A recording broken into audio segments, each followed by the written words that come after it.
bring Zaldy Co home, and we will do so in accordance with the law. He will answer to the Filipino people.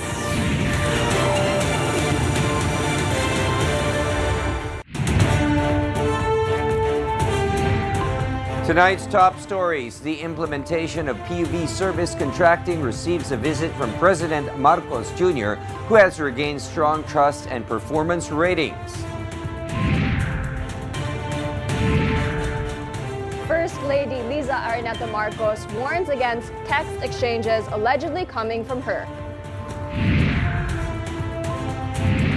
U.S. Navy seizes an Iranian ship, ceasefire now at risk. And no tsunami threats following a strong earthquake in Japan. All these and more here on 13 News. Good evening, I am William Thio. We are bringing you the day's top stories that shape the country, straightforward, clear, and concise. I'm Angela C. Under one flag with 3 mandates to inform, explain, and empower the nation. This is 13 News.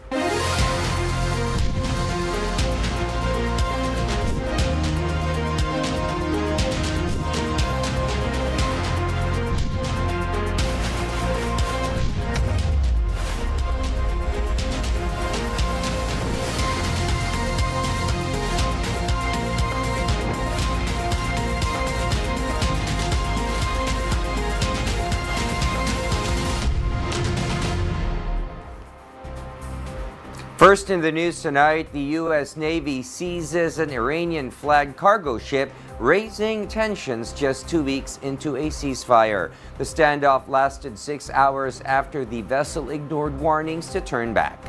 Iran vows to retaliate, rejecting new peace talks with the U.S. CJ Reyes has the details.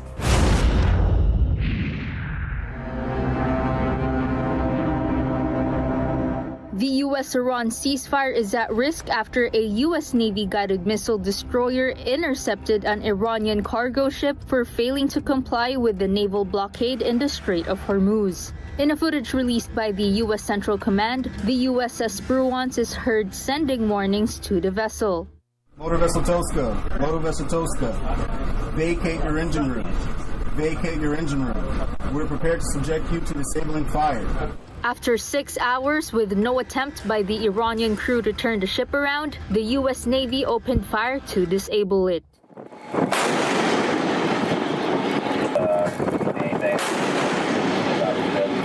Moments later, the U.S. deployed a helicopter to rappel onto and seize the Iranian vessel. The Marines boarded to investigate its contents. According to U.S. President Donald Trump, the ship is currently under full U.S. custody. The seizure comes just hours after Trump posted on Truth Social that there will be no more Mr. Nice Guy, threatening to bring down Iran if it does not accept the deal. Iran responded by rejecting all negotiations with the U.S., along with announcing a complete blockade of the Strait of Hormuz. CJ Reyes, IBC News. Amid the ongoing Middle East conflict, the government's repatriation program for overseas Filipinos under the directive of President Ferdinand Marcos Jr. remains active. According to the Overseas Workers Welfare Administration, or OWA, around 6,532 Filipinos have been repatriated, with 700 more from Kuwait, United Arab Emirates, and Saudi Arabia expected to return this week, as OWA continues to provide assistance ranging from 135,000 to 150,000 pesos per beneficiary. The agency is seeking a 12 billion peso fund since around 55% of its emergency repatriation fund has already been used. Public utility vehicle drivers across Metro Manila are beginning to feel relief under the administration's service contracting program. President Ferdinand Marcos Jr. personally spoke with commuters to assess its rollout. IBC News correspondent Harley Valbuena has the report. President Ferdinand R. Marcos Jr. made a surprise inspection of the government service contracting program at the Araneta Center bus terminal in Cubao, Quezon City. The visit comes as global oil prices remain volatile, with renewed disruptions in the Strait of Hormuz, raising concerns over supply. Ang mayroon sa sitwasyon natin, papago-bago araw-araw, kan pabago ang simlasyon sa Middle East. Hanggat nandyan na taas ang presyo ng langis, ay patuloy ang tulong ng pamana. Under the service contracting program, public utility vehicles are paid between 30 to 100 pesos per kilometer per trip to allowing drivers to continue their trips despite high fuel prices. Pag hindi na sila lalabas, wala na kayo kayong sasakyan. Kaya doon ang una susuportahan natin yung mga driver ng mga motorista. Nagpapasalamat po ako sir dahil malaking tulong sa amin na yung service contracting. At the terminal, the President also spoke with commuters to assess conditions on the ground.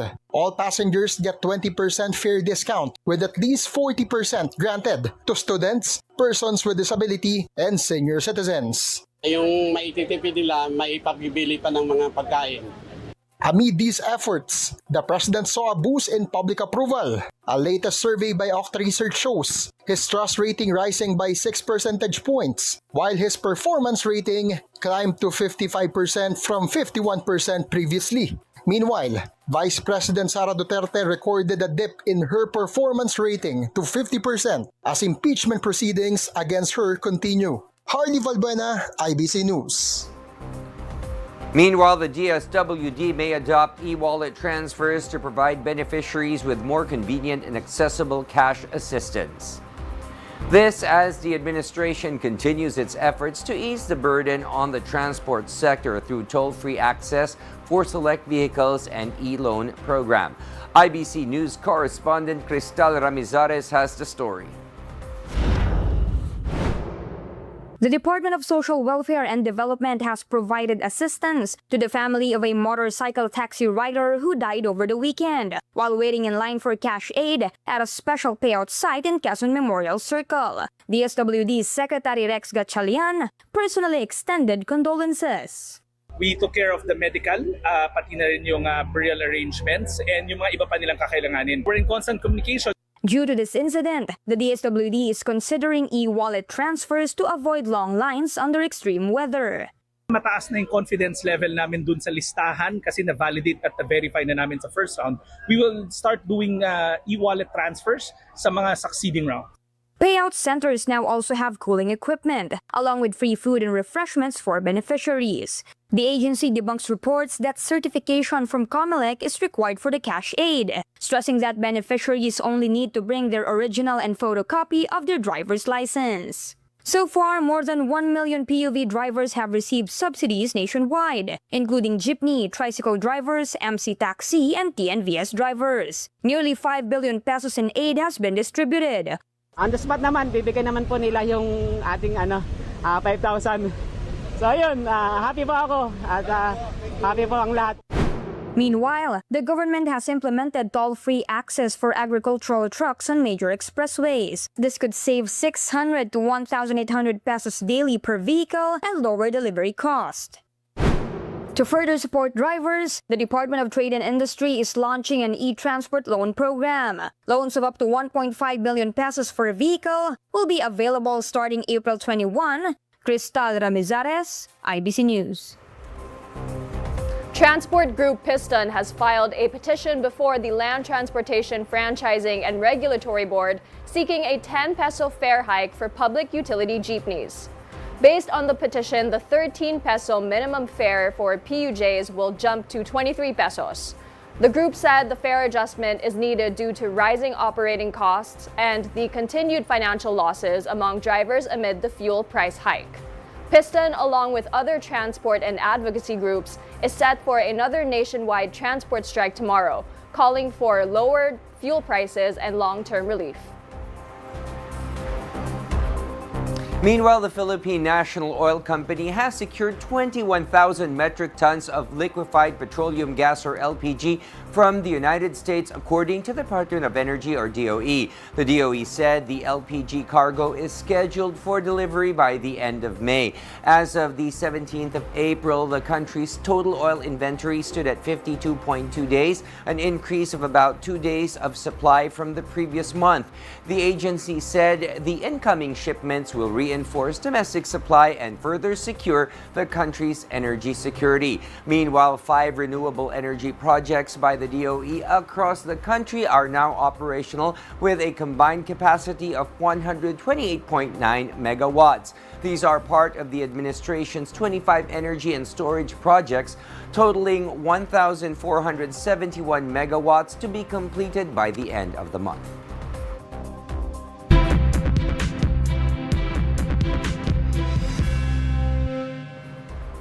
And it's good news for motorists. A bigger rollback in oil prices is expected this week. Following this, the President Ferdinand Marcos Jr. has ordered oil companies to implement accurate fuel pricing without delay. Jinky Baticados filed this report.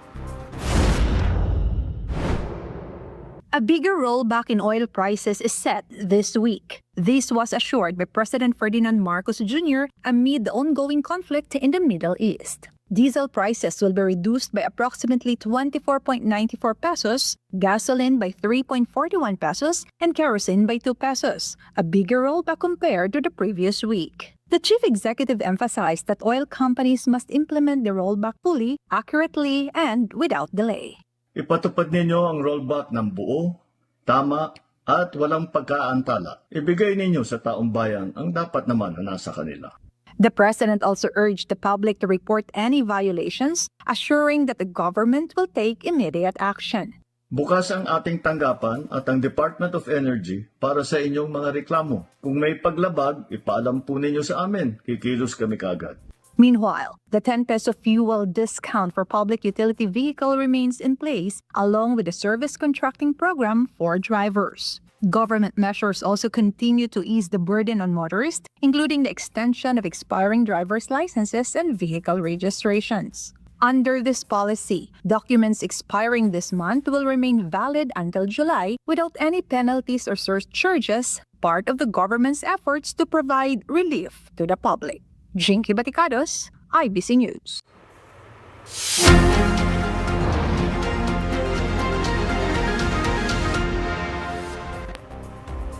Today's heat index is reaching dangerous levels, with Sangley Point in Cavite hitting 43 degrees Celsius, while Baler in Aurora and Iloilo City both record 42 degrees. According to Pag-asa, values between 42 and 51 degrees fall under the danger category, where the risk of heat exhaustion and heat stroke is high. Residents are advised to limit outdoor activities, stay hydrated, and seek shade wherever possible.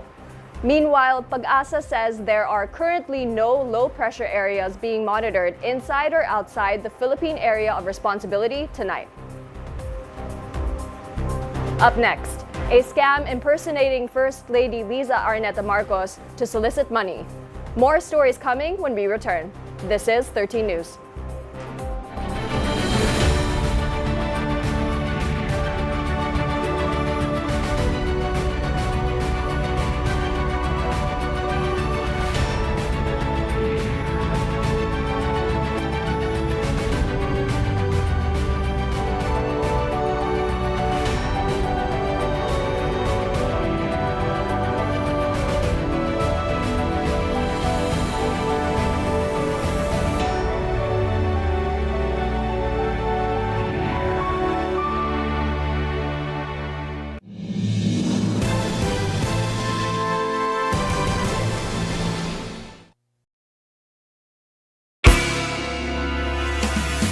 Pangarap mong maging milyonaryo? Sa PCSO Lotto, magkakatotoo!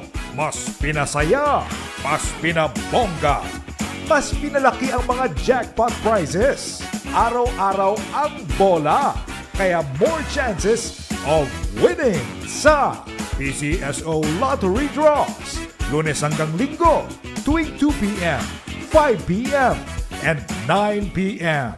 Balitang nakala. Mamulat ng kanyang mga si Presidente at si binantayan, sinuri, nilatag at inihayag.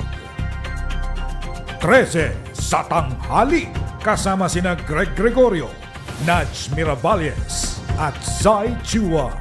13 sa tanghali sa ganap na alauna dito sa IBC 13. For many Filipinos kasi, sex is whispered about, joked about, or never talked about at all. Right. We grow up learning math, science, and religion, but rarely about our own bodies. Wala naman subject yan eh. Meron, pero may sex education lang. Oh. So ang tanong, bakit? Bakit nahihiya ang mga Pilipino kapag sex na ang pinag-uusapan? Kailangan talaga, there should always be that collaboration between families, the communities, the school.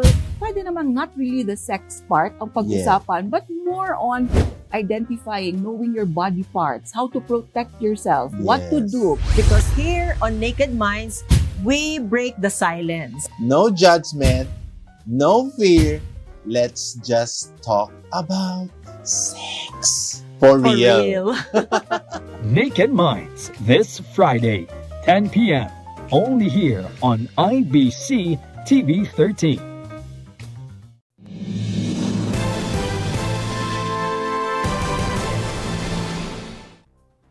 First Lady Liza Araneta Marcos has warned against individuals attempting to solicit using her name. In a post, the First Lady said she received several messages from friends seeking to verify text exchanges allegedly coming from her. These messages were sent to some cabinet secretaries, a senator, a congresswoman, and a friend. However, according to the First Lady, the messages are not from her. She advised the public not to engage with them. Instead, she urged reporting the matter to the National Bureau of Investigation Cybercrime Division. After a long manhunt, President Ferdinand Marcos Jr. vows to bring former Congressman Zaldy Co back to the Philippines following his arrest in the Czech Republic. The Philippine National Police is now preparing for Co's arrival, as some lawmakers say it is time for Co to testify. IBC News correspondent Harley Valbuena has the report. We will bring Zaldy Co home, and we will do so in accordance with the law. He will answer to the Filipino people. President Ferdinand R. Marcos Jr. assured that the government is exhausting all legal options to bring back resigned Congressman Zaldy Co, who has been linked to alleged multi-billion peso anomalies in flood control projects. The Departments of Justice and Foreign Affairs have been directed to coordinate with authorities in the Czech Republic to ensure proper legal procedures for cost repatriation. The Philippines will also send a high-level coordination team to Czech Republic. Ang ganitong mga proseso ay may sinusunod na mga legal na hakbang sa pagitan ng mga bansa, kaya't nangangailangan na sapat na panahon upang maisagawa ng tama. The Philippine National Police is on standby for the possible return of Co. Handa na po ang Philippine National Police. Maraming gawin ang mga The Departments of Justice have been directed to coordinate with authorities in the Czech Republic to ensure proper legal. The Philippines will coordination team. The president earlier confirmed that Co was arrested in Prague after attempting to cross into Germany without proper documents. Following his arrest, lawmakers are urging Co to fully disclose what he knows about the alleged irregularities in flood control projects. House Assistant Majority Leader Zia Alonto Adjong said any claims made by Co must be substantiated through proper legal channels to have merit. No average-minded Filipino would ever take him seriously if he would not subject these allegations of his to a proper documentation, meaning it has to be sworn by him. Harley Valbuena, IBC News. The National Bureau of Investigation, or NBI, arrested 48 individuals in an online scab hub raid in Parañaque City. Authorities said the suspects used fake profiles to lure victims into sending money via cryptocurrency. They will face computer-related fraud charges, while electronic devices were seized. Meanwhile, the Bureau of Customs and the Philippine Drug Enforcement Agency inspected 30 million pesos worth of illegal ketamine. The BOC also reported over 2.5 billion pesos in drug seizures and 6 drug-related cases filed with the DOJ.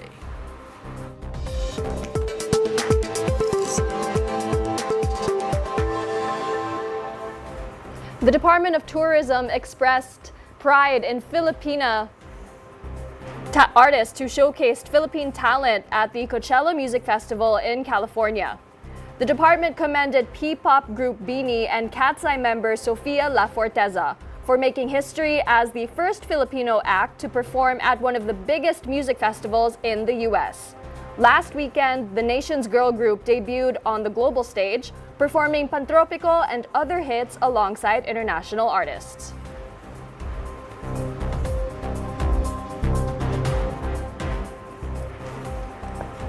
The Kings of P-pop SB19 marked the end of their Wakas at Simula concert with a grand finale show.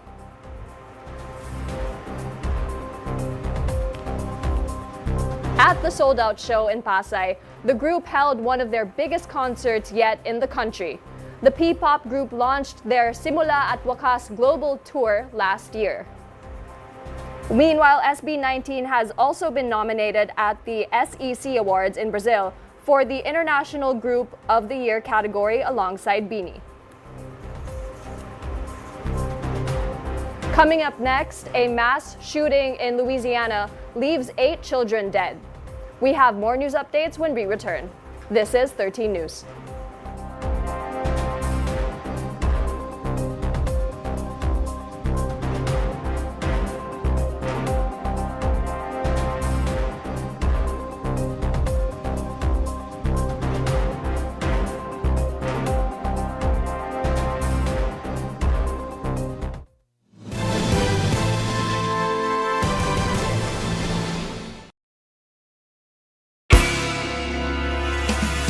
Pangarap mong maging milyonaryo? Sa PCSO Lotto, magkakatotoo!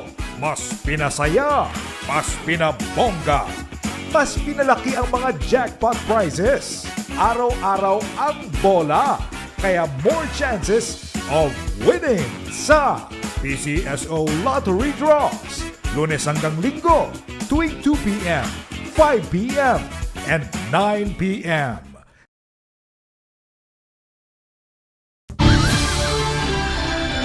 A tapestry of timeless traditions, culinary gems, fusion of culture and festivity, bound by generations of shared stories.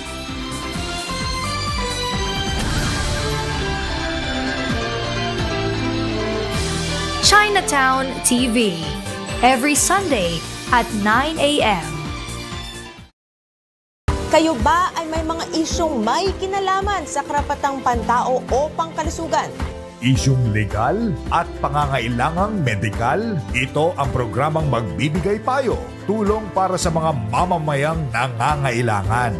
Kasama sina Congressman Zia Alonto Adyong at Attorney Mix Nograles. Makakasama niyo kami sa paghatid ng kwento at tulong, pag-asa at pagbibigay ng mabilis at di kalidad na serbisyo. Tutukan ang lahat ng ito sa House at Your Service tuwing Sabado, 1:00 ng hapon dito sa IBC 13 at Congress TV. Dahil kailangan updated ka sa lahat ng mga kaganapan, 13 Express ang para sa iyo. Posible ring maapektuhan ang pagbabudget ng COMELEC para sa sunsan ng pambansang pulisya. Latest news throughout the day, ihahatid ng tapat at totoo. 13 Express, Lunes hanggang Biyernes sa IBC 13.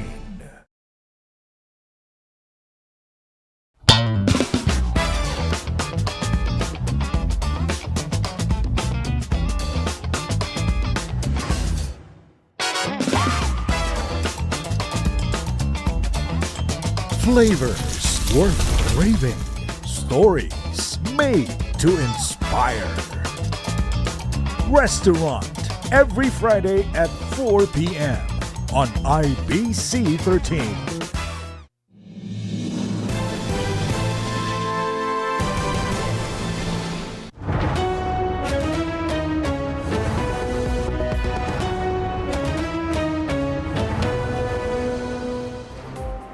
Welcome back to the program. Japan has issued tsunami warnings after a magnitude 7.4 earthquake struck off its northeast coast.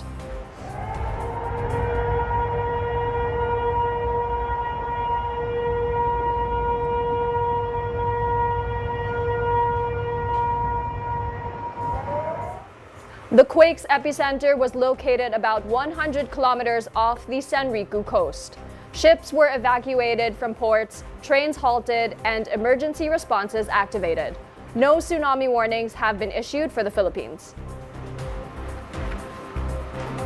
A mass shooting was reported in Shreveport, Louisiana, USA, leaving 8 children and 2 women injured. The suspect, 30-year-old Shamar Elkins, was involved in a domestic dispute with his wife that escalated into a deadly shooting. 7 of the 8 children killed were his own, while the injured include his wife and her sister. Police say Elkins was later shot dead after a car chase with Louisiana State Police.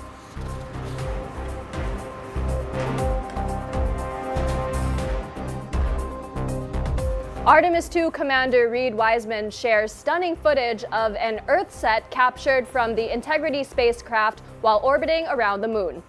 The image, taken on an iPhone at 8x zoom, shows Earth setting from the lunar view, similar to what the crew saw with the naked eye.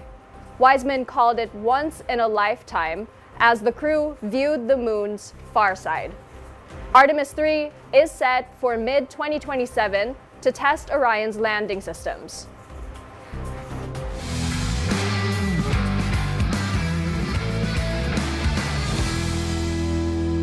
The 2026 NBA playoffs have officially begun, with matches continuing this week. In the early stages, the Orlando Magic, Cleveland Cavaliers, New York Knicks, and Boston Celtics lead the East, while the Oklahoma City Thunder, Los Angeles Lakers, Denver Nuggets, and San Antonio Spurs lead the West. Teams must reach 4 wins to advance to the conference finals. The Philippines is set to host another international sports event, the 2026 Asia and Oceania Sambo Championships. The tournament will feature Sambo, a combat sport that combines elements of boxing, judo, and jiu-jitsu under amateur wrestling rules. Around 29 countries are expected to compete for 72 gold medals across the junior and senior divisions. The event will be held from June 23 to 28 at the Ninoy Aquino Stadium in Manila, further boosting the country's profile as a regional sports hub.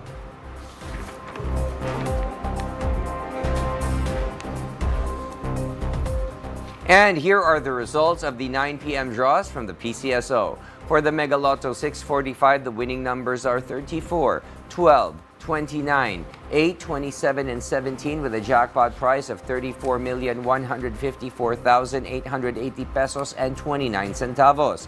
For the Grand Lotto 655, the winning combination is 33, 36, 17, 40, 22, and 45, with a jackpot price of 58,762,800 pesos and 20 centavos.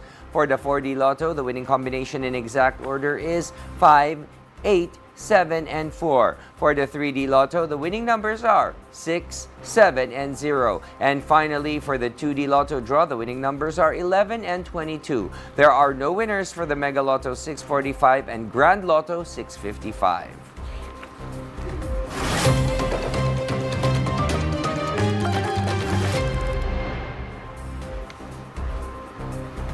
Tomorrow, April 21, cash relief payouts for tricycle drivers will continue in selected areas of Quezon Province, including Alabat, Perez, and Mulanay.